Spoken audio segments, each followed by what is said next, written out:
Questa sera si parla di IMU, questa sconosciuta, parola chiave sensibilizzazione per i cittadini.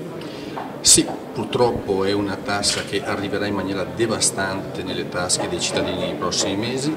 arriverà col timbro del comune, ma i sindaci non hanno purtroppo nessuna colpa per quello che sta arrivando, anche perché rispetto a come era stata preventivata e prevista nel federalismo fiscale, l'IMU che doveva rimanere totalmente in carico ai comuni verrà purtroppo divisa in maniera clamorosa con Roma, e soprattutto la cosa che farà scattare per le tasche cittadini questo